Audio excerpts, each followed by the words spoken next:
Hi first graders, welcome back to another Reading with Miss Fox. This week we are going to be starting a chapter book. It's probably going to be a fun one and one that you might be familiar with, but we are going to be working with idioms. I'm not sure if you heard that word before, but an idiom is a group of words that mean something different than what the words actually say. So if I were to say, it's raining cats and dogs, I don't actually mean that cats and dogs are falling from the sky. I probably mean that it's raining really, really hard. But it's just an expression people use that we call an idiom, where we're saying words, but we're not really meaning what we're saying. Like it's raining cats or dog, or he's as cool as a cucumber, which probably doesn't mean that he's actually a cucumber, he's just really cool. So this book is called Amelia Bedelia, and you guys might have read some of this author's books, Herman Parish.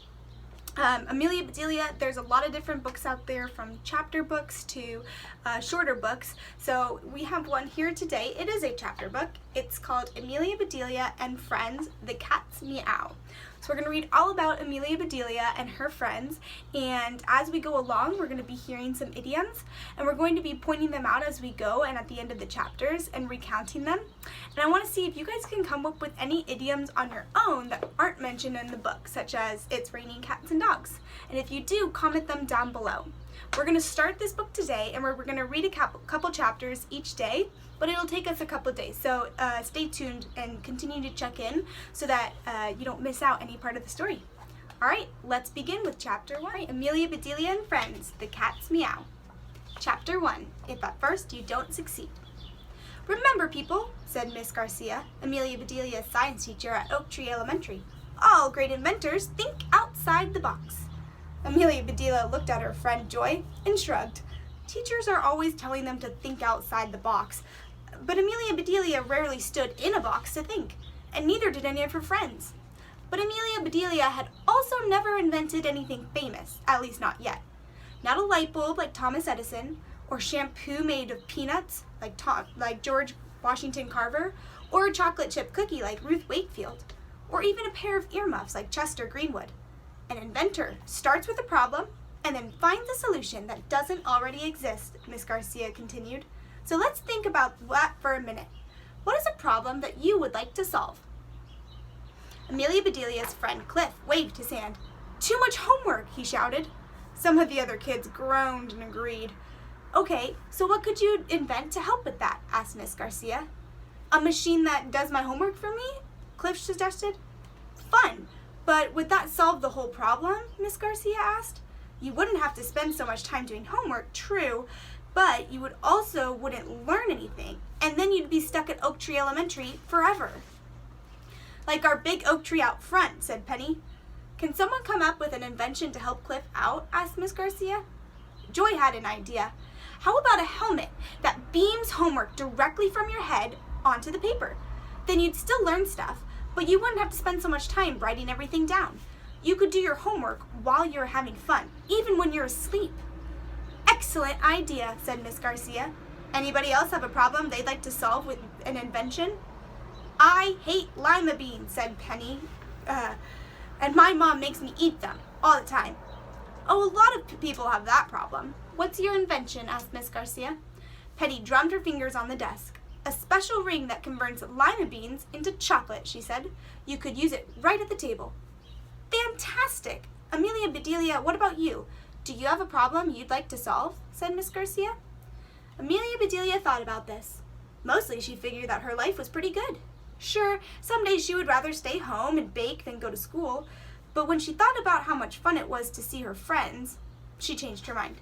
Some days her mother did indeed serve lima beans for dinner, but she usually made Amelia Bedelia eat only a bite or two. But there was one thing. My dog, named Finally, poops in our backyard, she said. It's my job to pick it up, and it's gross. The class laughed. Amelia Bedelia laughed too. It was funny, but it was also true. She knew it was part of taking care of a dog. She loved her dog, Finally. She loved all animals. Most pet owners have the same problem, Miss Garcia said. What's the solution? The whole class came up with ideas for this one. A robot pooper scooper, a spray that instantly melted poop into fertilizer, a dog trainer who could train Finally to pick up her own poop, puppy diapers, a puppy porta potty. That's thinking outside the box, said Miss Garcia. Very creative, very inventive. Now, for the rest of the period, I'd like each of you to try inventing something on your own. She waved her hand toward the back of the science classroom. Piled on top of a long table were all sorts of supplies: rubber wheels, metal cogs, plastic tubes, boards with holes in them, wires, cords, tape, glue, staples, and more. Here's the problem I want you to solve, inventors, she said. Suppose you have 5 marbles and you want to move all 5 of them at least 12 inches. You can't touch the marbles or pick them up in your hands. How can you do it? What can you make to help you? Go ahead and get started, and remember, a good inventor is nimble. You must think on your feet. Amelia Bedelia jumped up from her chair and bounced up and down on her toes. Good inventors are persistent. They never give up, Miss Garcia went on. And most importantly, a good inventor knows that there's more than one way to skin a cat. We have about 30 more minutes. Let's see who can solve it. Amelia Bedelia froze. What a horrible idea. Who would want to skin a cat? She looked around the classroom. There was Hermione, the corn snake, dozing in her cage, draped over a log. There was Harriet, the hamster, running happily on her wheel, which squeaked and creaked under her tiny pink feet. No cat, which was a relief. Amelia Bedelia and her friends headed over to the long table, asking about what they could build to solve the challenge. We'll pause there. Why do you guys think that Amelia Bedelia was scared about skinning a cat? It's because Miss Garcia said a good inventor knows there's more than one way to skin a cat, which is actually an idiom. Saying that there's more than one way to skin a cat also can mean that there's more than one way to do something, like if you're inventing a new invention. And also, earlier in our chapter, we heard, you must think on your feet. So Amelia Bedelia jumped up and down and bounced up and down on her toes. Do you think that the teacher really actually meant that you must think while standing up? Probably not. That's also an idiom for just thinking really quickly and having to adapt to certain situations. All right, let's continue. Amelia Bedelia stood next to her friend Penny. Have you seen the cat? She whispered. What cats? Asked Penny. All around them, kids were brainstorming and examining the objects on the table. Skip was using duct tape to attach several cardboard tubes together. Joy had picked up a long piece of wood and was stacking up blocks to make a ramp. Heather was wrapping string around a rubber ball. Everybody seemed to be concentrating on their projects. But Amelia Bedelia really couldn't concentrate when there was a cat that might need her help. She glanced around the room again. She bent down to peer under the desks. No cat. Are you looking for dust bunnies? Penny asked her. Amelia Bedelia straightened up and shook her head. No, she whispered. The cat. There was only one place left to look. If the cat was in the science room, it must be behind Miss Garcia's desk. While Miss Garcia was talking to Holly and Clay, Amelia Bedelia took a chance. She darted across the room and slipped down behind Miss Garcia's desk. Crouching, she pushed Miss Garcia's chair aside and peered into the space behind the desk. Do you guys think she found a cat? No cat. What about the big desk drawers? Could a cat be hiding in there? Amelia Bedelia tugged one open and peeked in. It was full of school supplies, but no cat. Amelia Bedelia, said a voice behind her. What are you doing? Chapter 2. Moving your marbles without losing your marbles. Amelia Bedelia jumped, smacking the top of her head on the desk. Ow! Ow, ow, ow! The desk drawer slipped out of her hand and thumped shut. Was she in trouble? Nope, mainly because the person standing over her wasn't Miss Garcia. It was Penny, gazing at Amelia Bedelia wide-eyed through her glasses. Amelia Bedelia, whispered Penny. Come on, everybody got a head start on us. We only have a few more minutes to make an invention. She grabbed Amelia Bedelia's arm and pulled her back over to the maker table. Miss Garcia was watching Clay's demonstration of a slingshot he'd made with some sticks and rubber bands. Everyone else was already testing their inventions and even making improvements. Amelia Bedelia and Penny had some catching up to do. Amelia Bedelia needed a good idea. There was a big cardboard box in the middle of the room. She started with that. She put the box on the floor and jumped into it. She counted to 10, then she hopped out. No new ideas popped into her brain. She frowned. Weird. Why wasn't this working? She stepped back into the box. Amelia Bedelia, what are you doing? Said a voice behind her. This time it was Miss Garcia. Amelia Bedelia stepped back out of the box. I'm thinking outside of the box, she said. Miss Garcia smiled. Amelia Bedelia, you're very good at coming up with great ideas. You're a great thinker. You don't need a box. All you need is your brain. Now, ready, set, think. Miss Garcia moved around the table to check on Joy's progress. Joy had used a thin piece of wood to build a ramp. She was trying to roll a marble down it, but her ramp was too steep and the marble kept veering off to one side or the other. Failure is part of invention, Miss Garcia said. Remember, a good inventor is always ready to go back to the drawing board. Amelia Bedelia smiled. Exactly. She reached across the table and grabbed a board just like the one Joy was using. She found a pencil, then she went to work. Do you guys think she misunderstood another idiom? Miss Garcia said that a good inventor is always ready to go back to the drawing board. And that is simply an expression that's used that inventors might go back to start one and rethink ideas or kind of rethink part of their inventions. But I think Miss Amelia Bedelia thinks she actually has to go back and draw something. Let's find out what happens.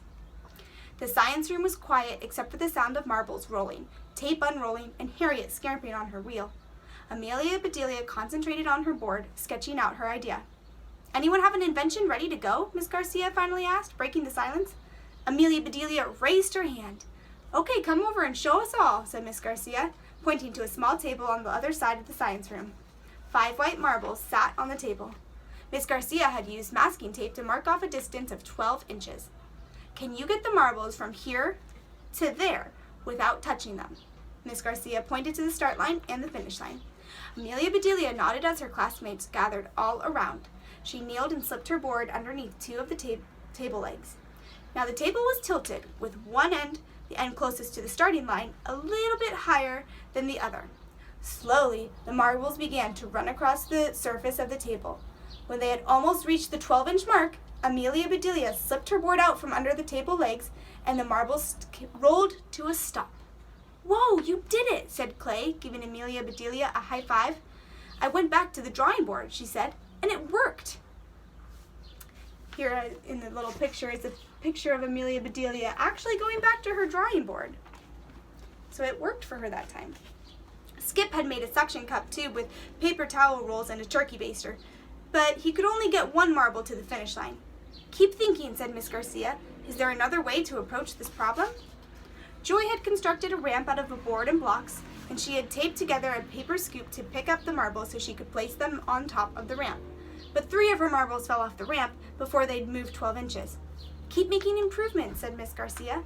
How can you slow the momentum of a marble? Cliff's slingshot was very good at moving the marbles, but he had to pick them up and put them in it. How can you solve that? Said Miss Garcia. Turn the problem over in your mind. Out of all the kids in the class, only Amelia Bedelia had made an invention that moved all 5 marbles 12 inches without her touching them. When the bell finally rang for recess, everyone ran outside. Joy grabbed a ball, and Amelia Bedelia, Dawn, Skip, Wade, Joy, and Penny raced to the 4-square court. It was their favorite recess game. Smack! Amelia Bedelia whacked the ball as hard as she could. It bounced into Skip's square, and he whacked it back to her. Smack! Smack, smack, smack, back and forth. The ball bounced from Skip to Penny, and to Joy to Amelia Bedelia. Back to Joy, back to Amelia Bedelia, who gave it the hardest whack she could. Smack!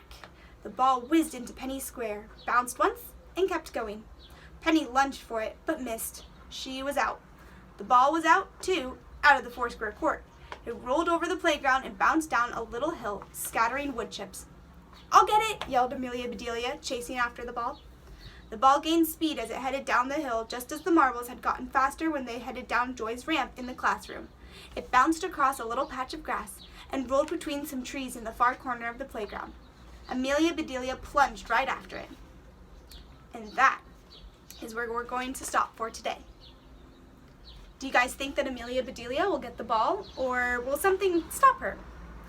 Well, so far we've read 2 chapters, and each chapter Amelia Bedelia was a little bit confused with different idioms.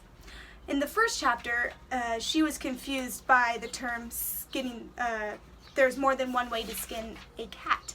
And Amelia Bedelia got very concerned because she thinks that there is an actual cat involved instead of just thinking of different ideas like the idiom is. So she spent a long time finding the cat, which didn't exist, instead of making an invention, but in the end her invention ended up being the only one that worked in the class. So that is really great. Another idiom that she had been thinking about from the beginning was the term thinking outside the box. Has anyone ever told you to think outside the box? Thinking outside the box is just another way of saying think about a different idea or be creative with it. Well, I'm excited to see where this story goes, so make sure you tune in again for another video of Reading with Miss Fox, where we'll continue our story and learn some more idioms. Bye guys!